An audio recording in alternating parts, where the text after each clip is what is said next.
வணக்கம் மக்களே! மீண்டும் பல நாட்களுக்கு பிறகு ரிட்டெயில் ஆப்ஷன் குளோபல்ல நம்ம யுஎஸ் மார்க்கெட் அப்டேட்ட பத்தி டிஸ்கஸ் பண்ண போறோம். ஸோ, இதில பல அப்டேட்ஸ் இருக்கு. குறிப்பா ஸ்டெல்லன்டிஸ் பற்றிய ஒரு பெரிய ஒரு அப்டேட் இருக்கு. ஒன்னொன்னா நம்ம டிஸ்கஸ் பண்ணுவோம். ஃபர்ஸ்ட்டு நம்ம பார்க்க போறது இன்டெல் பற்றியான அப்டேட். ஸோ, இன்டெல் எப்பவுமே பார்த்தீங்கன்னா, ஒரு அப்டேட்ட குடுத்துக்கிட்டே தான் வந்து இருக்காங்க. ஸோ, யுஎஸ் மார்க்கெட்ட பொறுத்தவரைக்கும் இது ஒரு சாதாரண விஷயம். நம்ம மார்க்கெட்ல தான் என்னைக்காச்சும் ஒரு நிகழ்வு நடக்கும். இங்க என்னைக்குமே பார்த்தீங்கன்னா, நிகழ்வு நடந்துக்கிட்டே தான் இருக்கும். ஸோ, இதில 2 அப்டேட் பத்தி நம்ம டிஸ்கஸ் பண்ண போறோம். லாஸ்ட் வீக் வந்த அப்டேட். ஸோ என்னன்னா, இன்டெல் பார்த்தீங்கன்னா, சூப்பர் அப்படிங்கிற ஒரு ஏஐ வந்து இன்பில்ட்டா கொண்டு வராங்க. ஸோ இது அவங்களுடைய ஏஐ பிசில வந்து கொண்டு வர போறதா ஒரு தகவல் வந்திருக்கு.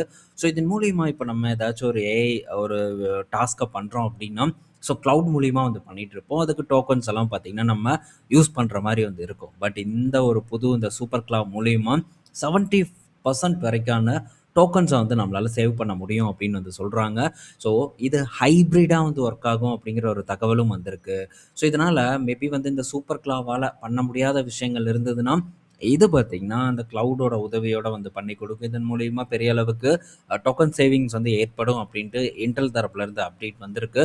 ஸோ லோக்கலாவே நம்ம ஏஐ டாஸ்க்க வந்து கம்ப்ளீட் பண்ண முடியும் அப்படிங்கிறது தான் இந்த சூப்பர் கிளாவோட முக்கிய ஒரு நோக்கமா இருக்கு. இது மிகப்பெரிய ஒரு பாசிட்டிவ் அப்டேட்டா இன்டெல் நிறுவனத்துக்கு வந்து மாறியிருக்கு. ஸோ இது அப்கமிங் ஜெனரேஷன் பிசி, ஏஐ பிசில இந்த ஒரு ஃபெசிலிட்டிய வந்து குடுக்க போறதாவும் தகவல் வந்திருக்கு. ஸோ டெக்னாலஜி வைஸ்ல இன்டெல் அடுத்த ஒரு ஒரு விஷயத்த பண்ணியிருப்பது ஒரு பெரிய விஷயமா பார்க்கப்படுது. நெக்ஸ்ட் பார்த்தீங்கன்னா, உங்களுடைய ஃபவுண்டரி பிசினஸ் தான். ஸோ ஒரு பக்கம் சிப் பிசினஸ் இருக்கு. இன்னொரு ஒரு ஏஐ ஆக்ஸலரேட்டர் பார்த்தீங்கன்னா, லான்ச் பண்ண போறதா அப்டேட்டும் வந்து குடுத்துருக்காங்க. ஸோ அது வந்து இந்த இயரோட செகண்ட் ஹாஃப்ல வந்து கிரசன்ட் ஐலாண்ட் அப்படிங்கிற ஒரு ஏஐ ஆக்ஸலரேட்டர் ஜிபியு மாரி இருக்கிறத அவங்க வந்து லான்ச் பண்ண போறதா வந்து சொல்லியிருக்காங்க. ஸோ அது ஒரு முக்கியமான விஷயம் இருந்தாலும் கூட, ஸோ அது பார்க்கும்போது ரொம்ப எக்ஸ்பென்சிவா இருக்க போறதில்ல. அதே மாரி ரொம்ப பவர்ஃபுல்லாவும் இருக்க போறதில்ல. NVIDIA அண்ட் இந்த AMD GPU கூட கம்பேர் பண்ணும்போது, இந்த இடத்துல பார்த்தீங்கன்னா, DDR5 தான் வந்து யூஸ் பண்றாங்க. இதே நம்ம NVIDIA அண்டு AMDயோடதெல்லாம் பார்க்கும்போது HBM மெமரி யூஸ் பண்றாங்க. ஸோ பெர்ஃபார்மன்ஸ் பார்க்கும்போது, அதன் கூட கம்பேர் பண்ணா குறைவா தான் வந்து இருக்கும். ஆனா அதே நேரத்தில இவங்க வந்து ஃபோக்கஸ் பண்ணக்கூடிய இடம் பார்த்தீங்கன்னா, இந்த லோ காஸ்ட் என்டர்பிரைசஸ் யூஸ் பண்ணக்கூடிய ஒரு பொருள வந்து சப்ளை பண்ணணுங்கிறது இன்டெலோட இப்போதைய நோக்கமா வந்து இருக்கு. ஸோ இது எந்த அளவுக்கு பயன் அளிக்கும் அப்படிங்கிறத நம்ம பொறுத்திருந்து வந்து பார்க்கணும். ஸோ GPU பக்கம் இன்னும் பெரிய அளவுக்கு இன்டெல் டெவலப் ஆகல அப்படிங்கிறத நம்ம ஒத்துக்கிட்டு தான் ஆகணும். ஆனா, CPU பிசினஸ் பொறுத்தவரைக்கி அடுத்த ஜெனரேஷன் வரக்கூடிய ஜெனரேஷனுக்கு அடுத்த ஜெனரேஷன் சிப் பார்க்கும்போது ரொம்பவே பவர்ஃபுல்லான CPU இருக்கும் அப்படிங்கிற ஒரு விஷயம் நமக்கு ஆல்ரெடி உறுதி செய்யப்பட்டிருக்கு. இது இவங்களுடைய product wise business update and இவங்களுடைய ஃபவுண்டரி பிசினஸ் அப்டேட் ரொம்ப முக்கியம். ஏன்னா, இப்போ பல நிறுவனங்கள் பார்த்தீங்கன்னா, CPUஸ வந்து லான்ச் பண்றாங்க அண்ட் இந்த டேட்டா சென்டருக்கான GPUஸையும் லான்ச் பண்றாங்க. ஸோ Google TPUவா இருக்கட்டும், Microsoftோட கஸ்டம் சிப்பா இருக்கட்டும், Amazonோட கஸ்டம் சிப்பா இருக்கட்டும். ஸோ இந்த மாரி போட்டி இப்போ பெரிய அளவுக்கு இந்த சிப் பிசினஸ்ல வந்து பெரிய அளவுக்கு மாறியிருக்கு. ஸோ அத வந்து இவங்க எப்படி டேக்கிள் பண்ணுவாங்கன்னா, உங்களுடைய ஃபவுண்டரி பிசினஸ் மூலியமா தான் டெஃபினட்டா வந்து டேக்கிள் பண்ணுவாங்க. ஸோ இதுதான் நம்மளுடைய ஒரு முக்கியமான ஒரு நோக்கமாவும் இருந்தது. இன்டெல ஒரு டைம்ல வந்து ஃபோக்கஸ் பண்ணும்போது. ஏன்னா ஒரு பக்கம் சிப் பிசினஸ்ல இருக்கக்கூடிய போட்டித்தன்மைய நம்ம புரிஞ்சுக்கிட்டோம். ஸோ இன்னொரு பக்கம் இருக்கக்கூடிய ஒரு நல்ல ஒரு பிசினஸ் குரோத் ஆன ஒரு இந்த ஃபவுண்டரி பிசினஸ பற்றியும் நம்ம புரிஞ்சுக்கிட்டோம். ஸோ ஒரு நல்ல பேலன்ஸ் இருக்கக்கூடிய ஒரு காரணத்தினால, இன்டெல் நிறுவனம் ரொம்ப அட்ராக்டிவா இருந்தது. லாங் டெர்ம்க்கு பெரிய ஒரு ரிஸ்க் இல்லாத ஒரு நிறுவனமா இருந்தது. ஆனா, அந்த டைம்ல பலரும் இந்த நிறுவனத்த ஒரு பெரிய ரிஸ்க் நிறுவனமா வந்து பார்த்தாங்க. ஸோ அதுதான் பார்த்தீங்கன்னா, நம்மளுடைய கண்ணோட்டம். ஸோ பலருக்கும் பல கண்ணோட்டம் இருக்கும். நம்மளுடைய கண்ணோட்டம் தான் நமக்கு ரொம்ப முக்கியம். ஸோ இப்போ இன்டெல் பார்த்தீங்கன்னா, அடுத்த அடுத்த ஜெனரேஷன் சிப் ப்ராசஸிங் அதாவது 1 நானோமீட்டர் அண்டு 0.7 நானோமீட்டர் இந்த ப்ராசஸ் டெக்னாலஜிய வந்து இப்போ பண்ண ஆரம்பிச்சுட்டாங்க. ஸோ இதோட அப்டேட் இப்போ வந்து இந்த 10A அந்த நோடு பார்க்கும்போது 28 செகண்ட் ஹாஃப்ல பார்த்தீங்கன்னா, ரிஸ்க் புரொடக்ஷன் இருக்கும்னு சொல்லியிருக்காங்க. 29ல வால்யூம் புரொடக்ஷன் இருக்கும் அப்படின்னு சொல்லியிருக்காங்க. அடுத்த ஜெனரேஷன் 7Aவா இருக்கு. இது 2030ல பார்த்தீங்கன்னா, அன்வீல் பண்ணப்படும் அப்படின்ட்டும் இன்டெல் தரப்புலருந்து தகவல் வந்திருக்கு. 14A பொறுத்தவரைக்கும் அடுத்த வருடம் வந்து அது நடைமுறைக்கு வந்துரும்னு சொல்லியிருக்காங்க. அது மட்டும் இல்ல, இந்த 14A நோடுக்கு பெரிய அளவுக்கான கிளைண்ட்ஸ் வந்து இப்போ இருக்காங்க அப்படின்னு சொல்லியிருக்காங்க. பட் எந்தெந்த கிளைண்ட்ஸ் அப்படிங்கிறத அவங்க இன்னுமே வெளியே விடாம தான் வந்து இருக்காங்க. ஸோ டெஃபினட்டாக டெஸ்டிங் எல்லாம் போயிட்டுருக்கும். ஆல்மோஸ்ட் எல்லாம் நடந்து முடிஞ்சு ஃபைனல் ஆனதுக்கப்புறம் தான் நமக்கு அந்த அப்டேட்ஸே வந்து கிடைக்கும். ஏன்னா சிப்பை பார்த்தீங்கன்னா இன்றைக்கி சொல்லி நாளைக்கு தயாரித்து வந்து விற்க முடியாது. ஸோ அதுக்கு டெஸ்டிங் நிறையா போயிட்டுருக்கும். ஸோ அதெல்லாம் முன்னாடியே டீல்ஸ் எல்லாம் போட்டுருவாங்க. ஸோ ஒன்ஸ் எல்லாம் பார்த்தீங்கன்னா கிளியர் ஆகி அதோட உறுதித்தன்மையெல்லாம் செக் பண்ணி முடிச்சதுக்கப்புறம் தான் அதன் பற்றியான அப்டேட்ஸ் வந்து ஒன்னொன்னா வரும். ஸோ இப்போ நம்ம அதெல்லாம் பார்த்துட்டு இருக்கோம். பட் இதெல்லாம் நடக்கிறதுக்கு முன்னாடியே நம்ம டிஸ்கஸும் பண்ணியிருக்கோம். ஸோ பெரிய அளவுக்கு டிஎஸ்எம்சிக்கு ஒரு சேலஞ்சிங் கம்பெனியா வந்து இன்டெல் உருவாகிட்டு இருக்கிறத நம்ம பார்க்குறோம். ஸோ அதுக்கு அமெரிக்கன் கவர்மெண்ட்டோட சப்போர்ட்டும் இருக்குது அப்படிங்கிறத நம்ம டெஃபினட்டாக வந்து புரிஞ்சுக்கணும். ஸோ கூகுள் கிட்ட இருந்து கான்ட்ராக்ட் டிபியூ நெக்ஸ்ட் ஜென் டிபியூக்கான கான்ட்ராக்ட் இன்டெலுக்கு தான் இருக்குது. மைக்ரோசாஃப்டோட மயா ஏஐ சிப்புக்கான நெக்ஸ்ட் ஜென் கான்ட்ராக்ட்டும் பார்த்தீங்கன்னா இன்டெல் கிட்ட கிடச்சிருக்கு. ஸோ இன்னும் என்விடியாவோடது வரணும், ஏஎம்டியோடது வரணும். ஸோ என்விடியாவோடது விரைவில் வரும் அப்படிங்கிற ஒரு எதிர்பார்ப்பு இருக்குது. ஆப்பிளோடது ஆல்ரெடி வந்து கிடச்சாச்சு. ஸோ இதெல்லாம் பார்த்தீங்கன்னா ஒரு பெரிய ஒரு மைல் ஸ்டோனாக இன்டெலை பொறுத்த வரைக்கும் பார்க்கப்படுது. இன்னும் வரக்கூடிய காலாண்டுகளில் ஸோ எப்படியும் வந்து ஒரு அடுத்த வருடத்துலலாம் நம்ம பெரிய அளவுக்கான ஒரு சேஞ்சஸை வந்து இந்த இன்டெலோட ஃபினான்ஷியலில் எதிர்பார்க்கலாம் அப்படின்னு நான் நினைக்கிறேன். ஸோ தொடர்ந்து வந்து நம்ம ட்ராக் பண்ணுவோம் என்னென்ன நடக்குதுன்ட்டு. ஏன்னா ரொம்ப முக்கியம் அதுதான். அடுத்தது பார்த்தீங்கன்னா ஸோ மைக்ரோசாஃப்ட் கிட்ட இருந்து அப்டேட்டு. ஸோ இப்போ நம்ம ஏஐ சிப் கஸ்டம் சிப்பை பற்றி டிஸ்கஸ் பண்ணோம். ஸோ ஆந்த்ரோபிக் பார்த்தீங்கன்னா மைக்ரோசாஃப்ட்டோட ஏஐ சிப்பை யூஸ் பண்ணுறதுக்கான ஒரு பேச்சுவார்த்தையில் ஈடுபட்டிருக்கிறதா தகவல் கிடச்சிருக்கு. ஆல்மோஸ்ட் இது உறுதி செய்யப்பட்ட தகவல் தான். யூஸ் பண்ணுறதுக்கான வாய்ப்பு பெரிய அளவுக்கு அதிகமாக வந்திருக்கு. ஆல்ரெடி ஆந்த்ரோபிக் பார்த்தீங்கன்னா கூகுளோட டிபியூவையும் வந்து யூஸ் பண்ண போகிறதா ஒரு தகவல் கொடுத்துருக்காங்க. சொல்லப்போனால் ஆந்த்ரோபிக்கில் பெரிய இன்வெஸ்டரே கூகுள் தான். ஸோ அதனால் டெஃபினட்டாக வந்து டிபியூ பிஸ்னஸ் கூகுளுக்கு பெரிய அளவுக்கான ஒரு வளர்ச்சியை கொடுக்குங்கிற எதிர்பார்ப்பு இருக்குது. அது போக ஸோ பிளாக் ஸ்டோனோட ஒரு டைப்பை வந்து கூகுள் நிறுவனம் போட்டிருக்காங்க. ஸோ இந்த டைப்னால ஒரு $5 பில்லியன் பார்த்தீங்கன்னா அந்த ஜாயின் வெஞ்சரில் பிளாக் ஸ்டோன் இன்வெஸ்ட்மெண்ட் பண்ணுறாங்க. கூகுள் பார்த்தீங்கன்னா அவங்களுடைய டிபியூ சிப்பை வந்து அவங்களுக்கு கொடுக்க போகிறாங்க. அண்டு சாஃப்ட்வேரையும் வந்து கொடுக்க போகிறதா தகவல் வந்து வந்திருக்கு. ஸோ அதே மாதிரி மெட்டாவும் பார்த்தீங்கன்னா கூகுள் டிபியோட கஸ்டமராக வந்து இருக்காங்க. ஸோ கூகுளோட டிபியூ சிப் பிஸ்னஸ் பார்த்தீங்கன்னா இன்னும் பெரிய அளவுக்கான க்ரோத்தை கொடுக்கும். $7 ட்ரில்லியன் கம்பெனியாக கூகுள் மாறும் அப்படின்னு சொல்லியிருக்காங்க. ஆனால் மைக்ரோசாஃப்ட் பற்றி இப்போ பெரிய அளவுக்கு பேச்சு இல்லாமல் இருக்குது. ஸோ மைக்ரோசாஃப்ட்னு டெஃபினட்டாக பார்த்தீங்கன்னா இந்த ஏஐ சிப்பில் பெரிய அளவுக்கான ஒரு வெற்றி அடைவாங்க. இது ஒரு புது பிஸ்னஸாக மைக்ரோசாஃப்ட்டுக்கு அமையும் அப்படிங்கிறதுல எந்த சந்தேகமும் இல்லை. அதனால தான் மைக்ரோசாஃப்ட்டை இப்போ வந்து நான் ஃபோக்கஸ் பண்ணிருக்கேன். கூகுள் பார்த்தீங்கன்னா சடனாக பார்த்து ஒரு ரைஸை வந்து கொடுத்துருச்சு. ஸோ பெரிய ஒரு ஏற்றம் நடந்தாச்சு. ஸோ இப்போ நமக்கு ஆப்பர்ச்சுனிட்டி மைக்ரோசாஃப்ட்டில் இருக்கிறதா நான் ஃபீல் பண்ணுறேன். ஸோ பார்ப்போம் பிடிக்க முடியுமான்ட்டு. பிடிச்சிட்டு தான் இருக்கோம். ஒரு நல்ல இன்னும் ஒரு கொஞ்ச நாட்கள் அப்படியே வந்து இதே மாதிரி ஒரு டவுன் ட்ரெண்டில் இருந்ததுன்னா பெட்டரான ஒரு பொசிஷன் பில்ட் பண்ணுறதுக்கான வாய்ப்பு மைக்ரோசாஃப்ட்டில் இருக்குது. ஸோ குவால்காம் மாதிரி நம்ம இந்த இடத்துல ரொம்ப டக்குன்னு வந்து பொசிஷன் பில்ட் பண்ண முடியாது. ரேட்டும் ஜாஸ்தி அண்டு பொறுமையாக பில்ட் பண்ணுறதுக்கான ஒரு ஆப்பர்ச்சுனிட்டியும் மைக்ரோசாஃப்ட்டில் இருக்குது.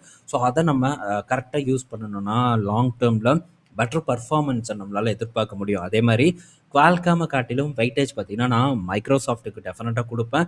ஸோ கண்டினியூஸாக ஸோ நெக்ஸ்ட்டு பணம் வந்ததும் நான் மைக்ரோசாஃப்ட்டுக்கு அப்படின்னு தான் ஒரு தொகையை வந்து நான் ஒதுக்க தான் போகிறேன். ஸோ கண்டிப்பாக வந்து அதை பிடிக்கவும் ட்ரை பண்ணுவேன். இது மைக்ரோசாஃப்ட் பற்றியான என்னுடைய ஒரு இது. அடுத்தது பார்த்தீங்கன்னா பிஒய்டி கிட்டேருந்து அப்டேட்டு. ஸோ பிஒய்டியோட புது ஒரு விஷயம் என்னென்னா இப்போது டெஸ்லாவை பார்த்தீங்கன்னா ஓவர்டேக் பண்ணியிருக்காங்க. ஸோ இந்த பிஎஸ்எஸ் பொறுத்த வரைக்கும் இந்த பிஎஸ்எஸ்னால் என்ன அப்படின்னு தெரியும். ஸோ இந்த battery energy storage system. So இது வந்து பெரிய பெரிய என்டர்பிரைசஸ்க்கு டிப்ளாய் பண்ணக்கூடிய ஒரு சதவீதத்தை கொடுத்துருக்காங்க. எவ்வளோ ஜிகாவாட் வந்து இவங்க டிப்ளாய் பண்ணியிருக்காங்கன்ட்டு டெஸ்லாலாம் கிட்டத்தட்ட 47 ஜிகாவாட் கிட்ட இது வரைக்கும் என்டர்பிரைசஸ் இந்த பேட்டரி எனர்ஜி ஸ்டோரேஜ் சிஸ்டத்தை வந்து டிப்ளாய் பண்ணியிருக்காங்க. பிஒய்டி அதையும் காட்டியும் அதிகமாக போயிடுச்சு. இப்போ 13% பார்த்திங்கன்னா குளோபலாக ஒரு மார்க்கெட் ஷேர் பார்த்திங்கன்னா பிஒய்டி கிரியேட் பண்ணியிருக்காங்க. டெஸ்லா 10%ல் இருக்குது. ஸோ டெஸ்லா பலரும் பார்த்திங்கன்னா இந்த வாகன விற்பனையாளராக தான் வந்து பார்ப்பாங்க. பட் அவங்களுக்கு 100 டெஸ்லா விற்று வரக்கூடிய லாபத்தை காட்டிலும் ஜஸ்ட் சில மெகாவாட்டில் கிடைக்கக்கூடிய லாபம் இந்த பேட்ரி பிஸ்னஸ் மூலிமா கிடைக்கக்கூடிய லாபம் மிகப்பெரிய அளவுக்கு இருக்குது. ஸோ பெரிய ஒரு மார்ஜின் தரக்கூடிய பிஸ்னஸாகவும் டெஸ்லாக்கு இந்த எனர்ஜி பிஸ்னஸ் பார்த்திங்கன்னா இருக்குது. ஸோ ரொம்ப முக்கியம் இந்த எனர்ஜி பிஸ்னஸ். ஃபோர்ட் கூட ரீசெண்டாக கேட்டல் கூட பார்ட்னர்ஷிப் பண்ணி யூஎஸில் இந்த எனர்ஜி ஸ்டோரேஜ் ஜெயிண்ட்டாக மாறுவதற்கான ஒரு வழியை வந்து பார்த்துட்டு இருக்காங்க. அடுத்த வருடம் அவங்களும் இந்த எனர்ஜி ஸ்டோரேஜ்குள்ளே இறங்குவாங்க. ஸோ ஃபோர்டு பெரிய ஒரு சான்ஸை கொடுத்தது. $10 கீழே சான்ஸை கொடுத்தது. ஸோ ஃபோக்கஸ் பண்ணோம். அதுவும் பர்ஃபார்ம் பண்ணது லெகசி ஆட்டோமொபைல் அப்படிங்கிற ஒரு கிரிட்டிசிசம் இருந்தது. பட் அதெல்லாம் தாண்டி இப்போ அரௌண்ட் ஒரு 40% வரைக்கான ஒரு ரிட்டர்னை கொடுத்துருக்கு. ஃபர்தராக ஒரு நல்ல பர்ஃபார்ம் பண்ணும் அப்படிங்கிற ஒரு எதிர்பார்ப்பு எனக்கு அதிகமாக வந்திருக்கு. அது போக ஃபோர்ட் பார்க்கும்போது மற்ற நிறுவனங்கள் கூட ஸோ சைனீஸ் நிறுவனங்கள் கூட ஒரு கொலாபரேஷன் பண்ணுறதுலையும் ரொம்ப வந்து குறிப்பாக வந்து இருக்காங்க. ஸோ இதனால் ஒரு பெரிய மாற்றம் ஏற்படுங்கிற எதிர்பார்ப்பு இருக்குது. பட் இதெல்லாம் உடனே நடந்துராது. கண்டிப்பாக இதுக்கெல்லாம் டைம் எடுக்கும். ஸோ தொடர்ந்து வந்து நம்ம ட்ராக் பண்ணுவோம். மேபி சேஞ்சஸ் இருந்ததுன்னா அந்த டைமில் அதை பற்றியான ஒரு முடிவை நம்ம எடுக்கிறதுக்கு ட்ரை பண்ணலாம். ஸோ அடுத்தது எல்இலிலி கிட்ட இருந்து அப்டேட் வந்திருக்கு. ஸோ அவங்களுடைய next gen weight loss drug பார்த்தீங்கன்னா கிட்டத்தட்ட 28% பார்த்தீங்கன்னா 84 வீக்கில், ஸோ கரெக்டாக 84 வீக்ஸில் வெயிட் லாஸ் பண்ணுறதா ஒரு தகவல் வந்து கிடச்சிருக்கு. ஸோ இப்போதைக்கு இந்த ட்ரக்கு தான் பெரிய அளவுக்கான வெயிட் லாஸ் பண்ணக்கூடிய ஒரு ட்ரக்காக வந்து அமைஞ்சிருக்கு. வீகோவி ஒசிம்பிக்கெல்லாம் அடித்து துவம்சம் பண்ணியாச்சு. ஸோ பெரிய அளவுக்கு அவங்களுடைய இதுக்கு முன்னாடி இருந்த ட்ரக்ஸ் ஜெப்பவுண்டையும் பார்த்தீங்கன்னா உடச்செறிஞ்சிட்டு ஸோ பெரிய ஒரு ட்ரக்காக இப்போ மாறி இருக்கு. ஸோ யோஸில் எல்இலியோட வெயிட் லாஸ் ட்ரக் பெரிய அளவுக்கான ஒரு மார்க்கெட் ஷேரை பிடிச்சிருக்கு. ஸோ காரணம் பார்த்தீங்கன்னா அவங்களுடைய ஹையர் டோசேஜ், வீகோவியோட ஹையர் டோசேஜ் லான்ச் பண்ணுறதுக்கு ரொம்பவே காலதாமதம் பண்ணாங்க. ஸோ அவங்களுடைய வெயிட் லாஸ் பர்சன்ட் பார்க்கும்போது ரொம்பவே குறைவாக இருந்தது. அசால்ட்டாக விட்டதுக்கான ஒரு காரணம் அவங்களுடைய பிஸ்னஸ் வந்து சரிவடைஞ்சதுக்கான ரீசனாக இருந்தது. பட் அதை டக்குன்னு வெயிட் லாஸ் பில் மூலிமா அவங்க கேப்சர் பண்ணுறாங்க. ஸோ வெயிட் லாஸ் பில்லில் பெரிய அளவுக்கான க்ரோத்தை நோவோ நார்டிஸ்க் வந்து ஏர்ன் பண்ணிட்டு இருக்காங்க. அது போக ஸோ நோவோ நார்டிஸ்க் கிட்டேயும் இதை டேக்கிள் பண்ணுறதுக்கான பிளான் இருக்குது. ஸோ அவங்களோட டெஸ்டிங்கும் போயிட்டு இருக்கு. ஆனால் என்னன்னு தெரில, மார்க்கெட்டில் நோவோ நார்டிஸ்க்கை பெரிய அளவுக்கு ப்ரைஸ் பண்ண மாட்டேங்கிறாங்க. எல்இலிலி தான் பெரிய அளவுக்கு ப்ரைஸ் பண்ணுறாங்க இந்த வெயிட் லாஸ் செக்மெண்ட்டை பொறுத்த வரைக்கும். ஸோ சேஞ்ச் ஆகும் காலம் அப்படின்னு நான் நினைக்கிறேன். ஒரே மாதிரி காலம் போகாது, குறிப்பாக மார்க்கெட்டை பொறுத்த வரைக்கும். ஏன்னா ஸோ அமிக்ரிட்டின் அப்படிங்கிற ஒரு ட்ரக் அவங்க டெவலப் பண்ணிட்டு இருக்காங்க. கேக்ரிசெமாவோட நெக்ஸ்ட் ஜென் அந்த ட்ரக் இருக்குது. அதோட பர்சன்டேஜ் அந்த அளவுக்கு இல்லை. ஸோ இன்னும் அவங்களுடைய ட்ரையல் 3 வரணும். ஸோ இன்னும் வரல. அது வந்ததுக்கப்புறம் நம்ம பார்ப்போம். இந்த அமிக்ரிட்டின் பார்த்தீங்கன்னா அதோட டெஸ்டிங் போயிட்டுருக்கு. இன்னும் வந்து 72 வீக்ஸுக்கு டெஸ்ட் பண்ணல. 36 வீக்குக்கு டெஸ்ட் பண்ணியிருக்காங்க. 36 வீக்கோட டெஸ்டிங் பேஸ் 2 ரிசல்ட் என்ன தெரியுமா? 24% பார்த்தீங்கன்னா வெயிட் லாஸ் பண்ணுது. வெறும் 36 வாரத்தில் 24% அப்படிங்கிறது மிகப்பெரிய ஒரு அச்சீவ்மெண்ட் அப்படின்ட்டு பார்க்கப்படுது. பட் மார்க்கெட் இன்னும் அதை ப்ரைஸ் பண்ணாமல் இருக்குது. என்றைக்கு பண்ணும் அப்படின்னு நமக்கு தெரியாது. பட் அதுக்கு ரெடியாக தான் நான் வந்து இருக்கேன். ஸோ தொடர்ந்து வந்து இதெல்லாம் நம்ம பார்த்துக்கிட்டே இருக்கணும். என்ன ரிசல்ட் வருது அந்த ட்ரக்ஸை வந்து டெஸ்ட் பண்ணுறது மூலியமா அப்படிங்கிறதெல்லாம் நம்ம பார்க்கும்போது தான் ஸோ பெரிய அளவுக்கான புரிதல் நமக்கு ஏற்படும். ஸோ இது கம்ஃபர்டபுளாக எல்இலிலியோட அடுத்த ஜென்ரேஷன் வெயிட் லாஸை பீட் பண்ணும் அப்படிங்கிற எதிர்பார்ப்பு இருக்குது. அண்ட் அந்த எமிக்ரிட்டின் பார்த்தீங்கன்னா ஸோ வெயிட் லாஸ் இன்ஜெக்ஷன்லையும் வருது அண்டு பில்லுலையும் பார்த்தீங்கன்னா வருது. ஸோ இது கூடுதல் அட்வான்டேஜ் நோவோ நார்டிஸ்க்கை பொறுத்த வரைக்கும். ஸோ பொறுத்திருந்து பார்ப்போம். அப்டேட்ஸ்க்கு வெயிட் பண்ணுவோம். அண்ட் அப்டேட்ஸ் உடனே வந்து பங்குல ரிஃப்ளெக்ட் ஆகாது அப்படிங்கிறதையும் நம்ம இந்த பங்குகள் மூலிமா நம்ம புரிஞ்சுக்கலாம். ஸோ அதுக்கு கண்டிப்பாக காலதாமதம் ஏற்படும். அது வரைக்கும் நம்ம புரிதலோட வந்து பொறுமையாக இருந்தோம்னா கண்டிப்பாக ஒரு பெரும் வெற்றி கிடைக்குங்கிறது என்னுடைய கருத்து. ஸோ நெக்ஸ்ட் பார்த்தீங்கன்னா ஸ்டெலன்டிஸ் பற்றியான அப்டேட். இதுதான் மிகப்பெரிய ஒரு அப்டேட் இன்னைக்கு. இந்த அப்டேட்டில் என்னன்னா ஸ்டெலன்டிஸ் பார்த்தீங்கன்னா ஒரு $70 பில்லியன் ஒர்த்தான ஒரு பிஸ்னஸ் பிளானை இப்போது அன்வீல் பண்ணியிருக்காங்க. ஸோ போன வாரம் தான் இது நடந்தது. ஸோ நான் ரீட்டைல் ஆப்ஷனில் கூட சொன்னேன். ஆனால் இது மிகப்பெரிய ஒரு விஷயம். பல அவங்களுடைய பிராண்ட்ஸே கிட்டத்தட்ட 14 பிராண்ட்ஸ் கிட்ட வந்து இருக்குது. ஸோ இதில் எல்லாத்துலேயும் வந்து சொல்லியிருக்காங்க. குறிப்பாக அவங்க 4 பிராண்ட்ஸை தான் வந்து ஃபோக்கஸ் பண்ண போகிறாங்க. ஃபியட், அடுத்தது ரேம், அடுத்தது பி குட், நெக்ஸ்ட்டு பார்த்தீங்கன்னா ஜீப். இந்த 4 பிராண்டை தான் வந்து அவங்க முக்கியத்துவம் கொடுக்க போகிறாங்க. ஸோ அதில் பெரிய அளவுக்கான முதலீடு இருக்க போகுது. ஸோ அது போக பார்த்தீங்கன்னா நார்த் அமெரிக்காவுக்குன்ட்டு நான் 45% இந்த $70 பில்லியன் 45% பார்த்தீங்கன்னா நார்த் அமெரிக்காவில் தான் இன்வெஸ்ட்மெண்ட் பண்ண போகிறாங்க. ஸோ குறிப்பாக கிறிசலர், அதுக்கப்புறம் டாட்ஜ், ரேம் இந்த மாதிரியான பிராண்ட்ஸ், ஜீப் இதிலெல்லாம் புது மாடல்ஸை வந்து இறக்க போகிறாங்க, களமிறக்க போகிறாங்க. அண்ட் அது போக ஸோ ஸ்டெலன்டிஸ் பெரிய அளவுக்கான சரிவை கொடுத்ததுக்கான காரணம் ஒரே ஒரு காரணம். ஸோ ப்ரைஸ் வந்து ரொம்பவே அதிகமாக இருந்தது. நம்ம செவர்லெட் அண்ட் இந்த ஃபோர்ட் இவங்க கூடலாம் கம்பேர் பண்ணும்போது ஸ்டெலன்டிஸோட வண்டியோட ப்ரைஸ் வந்து ரொம்ப அதிகமாக இருந்தது. புது சிஇஓ பதவி ஏற்றதும் இதெல்லாம் வந்து தகர்க்க அமைச்சாங்க. இப்போ திரும்ப பார்த்தீங்கன்னா அவங்களுடைய ப்ரைஸை பெரிய அளவுக்கு வந்து கட் பண்ணுறாங்க. ஸோ கரெக்டான வேல்யூவில் பையர்ஸ்க்கு கொடுக்கணும் அப்படிங்கிறத ஸ்டெலன்டிஸ் இப்போ புரிஞ்சுக்கிட்டாங்க. அண்ட் அதுக்கேற்ற அப்கிரேட் டெக்னாலஜியும் வந்து வழங்கணும் அப்படிங்கிறதுல ஸ்டெலன்டிஸ் இப்போ உறுதியாக வந்து இருக்காங்க. ஸோ மாடல் அப்கிரேட் பண்ணாமல் விலையை மட்டும் ஏற்றி விற்றதுனால தான் ஸ்டெலன்டிஸ் பெரிய பாதிப்பை சந்திச்சுது. ஸோ இப்போ அதை ஐடென்டிஃபை பண்ணியிருக்காங்க, அட்ரஸ் பண்ணியிருக்காங்க. கிரசலரில் மட்டும் பார்க்கும்போது $30,000 வண்டியை லான்ச் பண்ண போகிறதா சொல்லியிருக்காங்க. மற்ற பிராண்ட்ஸ்லையும் பார்த்தீங்கன்னா விலையை வந்து குறைக்க போகிறதாகவும் தகவல் வந்திருக்கு. ஸோ வால்யூமை வந்து இப்போ ஃபோக்கஸ் பண்ணுறாங்க. ஸோ இவங்க ப்ரைஸ் குறைச்சாலும் கூட ஸ்டில் அவங்க ப்ரீமியம் ப்ரைஸில் தான் வந்து விற்கிறாங்க மற்ற பிராண்டுக்கு ஈக்குவலாக. ஸோ அதனால் ரொம்ப வந்து பெரிய அளவுக்கு மார்ஜின் இம்பேக்ட் வந்து இந்த ஸ்டெலன்டீஸ்க்கு ஏற்படாது. ஸோ அதே மாதிரி புது மாடல்ஸ் பலதையும் வந்து இறக்குறாங்க. ஆல்ஃபா ரோமியோவில் ஒரு சூப்பர் கார் பார்த்தீங்கன்னா அவங்க லான்ச் பண்ண போகிறாங்க. மெசராட்டிலையும் பெரிய அளவுக்கு சேஞ்சஸ் வந்து நடக்க போகுது. ஸோ அண்டு சிட்ரான் போன்ற அவங்களுக்கு முக்கியமான பிராண்ட்ஸ்லையும் பெரிய அளவுக்கான புது மாடல்ஸை வந்து அன்வீல் பண்ணுறாங்க. இதெல்லாம் ஸ்டெலன்டீஸை பொறுத்த வரைக்கும் ஒரு மிகப்பெரிய மாற்றத்தை ஏற்படுத்துங்கிறதுல உறுதி இல்லை. இந்த பிளான் சொன்ன உடனே பார்த்தீங்கன்னா மார்க்கெட்டில் ஸ்டெலன்டீஸை போட்டு 5% அடித்தாங்க. பட் அன்னைக்கு நாள்லேயே அது பார்த்தீங்கன்னா திரும்ப கேட்சப் ஆகி பாசிட்டிவ்க்கு டேர்ன் ஆச்சு. ஸோ இவங்களுடைய ஒரு ஃபியூச்சர் பர்ஃபார்மன்ஸும் பெட்டராக இருக்கும். இந்த பிளான் வருவதற்கு கண்டிப்பாக காலதாமதம் ஆகும். பேஸ்டு மேனரில் தான் கொண்டு வருவாங்க. ஆனால் ஆல்ரெடி ஸ்டெலன்டீஸ் பார்த்தீங்கன்னா ரெஃப்ரெஷிங் மாடலை லான்ச் பண்ண ஆரம்பிச்சிட்டாங்க. ஃபேஸ் லிஃப்ட் அண்ட் இந்த புது மாடல்ஸை களமிறக்கிறதுக்கு இவங்க ஸ்டார்ட் பண்ணிட்டாங்க. ஸோ சேல்ஸ் பார்க்கும்போதும் எல்லா ரீஜன்லேயுமே நல்லா இருக்குது. பர்டிகுலராக நார்த் அமெரிக்காவை பொறுத்த வரைக்கும் சேல்ஸ் உயர்ந்திருக்கு, மார்க்கெட் ஷேர் உயர்ந்திருக்கு. யூரோப்பை பொறுத்த வரைக்கும் சேல்ஸ் வந்து கணிசமாக உயர்ந்திருக்கு. இதெல்லாம் ஸ்டெலன்டீஸோட ஒரு முன்னேற்றமாக நான் வந்து பார்க்குறேன். பட் இன்னும் பங்கு பார்த்தீங்கன்னா பெரிய பர்ஃபார்ம் இல்லை. ஃபோர்டு பர்ஃபார்ம் பண்ணுது, ஜென்ரல் மோட்டார் சூப்பராக பர்ஃபார்ம் பண்ணியிருக்கு. ஆனால் இதே காலகட்டத்தில் ஸ்டெலன்டீஸோட வீழ்ச்சி பெரிய வீழ்ச்சியாக இருக்குது. கிட்டத்தட்ட 70% இறங்குச்சு. ஸோ ஜென்ரல் மோட்டார் $30 இருக்கும்போது இது ஒரு $27 கிட்ட இருந்தது. அந்த டைமில் இதை நம்ம ஜஸ்ட்டு வாட்ச் பண்ண ஆரம்பித்தோம். சரிவடைஞ்சதுக்கப்புறம் இதை ஃபோக்கஸ் பண்ண ஆரம்பித்தோம். இன்னும் சரிவில் தான் வந்திருக்கு. பார்ப்போம். விரைவில் ஒரு better opportunity and better return reward வந்து கிடைப்பதற்கான சான்சஸ் இருக்குன்னு நான் நினைக்கிறேன். ஸோ செக் பண்ணி பாருங்கள். இந்த ஸ்டெலன்டீஸை பற்றி முடிஞ்சால் இவங்களுடைய பிராண்ட் வைஸ் பிளானை அக்கு வேற ஆணி வேற நம்ம வெப்சைட்டில் வந்து போஸ்ட் பண்ணுறதுக்கு நான் ட்ரை பண்ணுறேன். ஓகே. ஸோ அது போக இன்னும் ஒரு விஷயங்கள் எல்லாம் இருக்குது வெப்சைட்டில் போஸ்ட் பண்ணுறதுக்கு. அதெல்லாம் நம்ம லைன் பை லைனாக வந்து போஸ்ட் பண்ண ட்ரை பண்ணலாம். நிறையா இருக்குது. ஸோ எல்லாத்தையும் நம்ம டக்குன்னு முடிச்சிட முடியாது. காரணம் வேலை சுமை இருக்குது. ஸோ இந்த வேலை சுமையோடு சேர்த்து நம்மளால் வந்து புது இனிஷியேட்டிவும் எடுக்க முடிய மாட்டேங்குது. பட் கண்டிப்பாக நான் வந்து பண்ணுவேன். ஸோ பண்ணும்போது அந்த அப்டேட் உங்கள் கூடயும் ஷேர் பண்ணுறேன். ஸோ என்னோட சேர்ந்து அது உங்களுக்கும் யூஸ்ஃபுல்லாக இருக்கும் அப்படிங்கிற ஒரு எதிர்பார்ப்பு எனக்கு அதிகமாக இருக்குது. ஸோ இந்த வீடியோவில் நம்ம யுஎஸ் பங்குகள் பற்றி நம்ம தொடர்ந்து ஃபோக்கஸ் பண்ணுற பங்குகள் பற்றியான விஷயங்களை டீட்டெயில்டாக க்ளீனாக அவங்களுடைய பிஸ்னஸ் வைஸில் நம்ம டிஸ்கஸ் பண்ணியிருக்கோம்.